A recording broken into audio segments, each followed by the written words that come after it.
એક સ્વભાવ છે કે જે વસ્તુનો તમને ના પડે એની ઈચ્છા વધારે થાય. એમ તમને કોઈ કહે કે આ માર્ગે તમે ન જાતા એટલે એમ થાય કે આ માર્ગે શું? એક નિયમ છે પ્રકૃતિનો.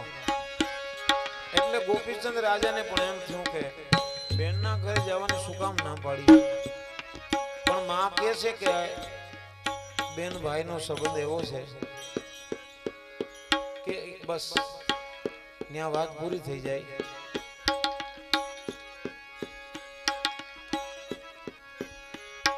ગોપીચંદ ભરતોહરી એ તો બહુ આગળની વાત છે, પણ મેં બાપુ એક અત્યારના એક બાપુની મેં એની કહાની સાંભળેલી એના મોઢેથી કે અમે બેન ભાઈ બે જ હતા અમારા બા બાપુજી. પછી બા બાપુજી ઓફ થઈ ગયા, બેન સાસરે હતા. પછી હું સાધુ થઈ ગયો. પછી ઘણા ટાઈમ પછી મને એવું થયું કે હાલ હું બેનને મળતો આવું. એટલે પછી ગોતતો ગોતતો જે સિટીની અંદર બેન રહેતા હતા મને ખ્યાલ હતો ઈ મકાન ગોતું, ઈ ઘર ગોતું, ઉપલે માળે રહેતા હતા. ત્યાં હું ગયો, જઈને દરવાજો ખટખટાયો એટલે એક નાનો બાળક નીકળ્યો, છોકરો.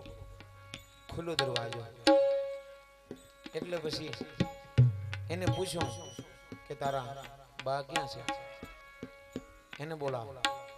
તો બોલાવ્યો છોકરો કે બાપુ બોલાવે છે તમને. એટલે મારા બેન હતા એ આવ્યા કે પછી મને જોઈ ગયા.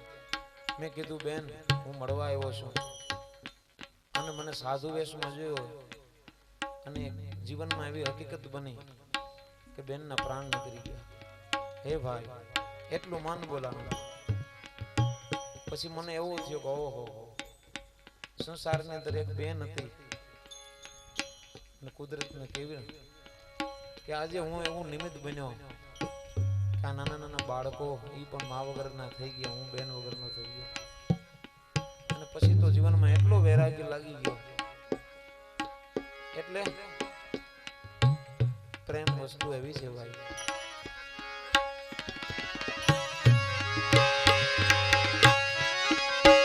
અહીંયા ગોપીચંદ રાજા કહે છે કે હાલને બેન ને મળતો આવો. આંબલિયાની ડાળે સરોવર પાળે જો.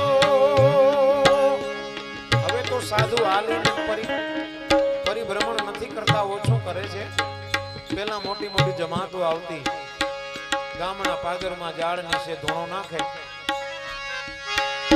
ન્યા ઊંટ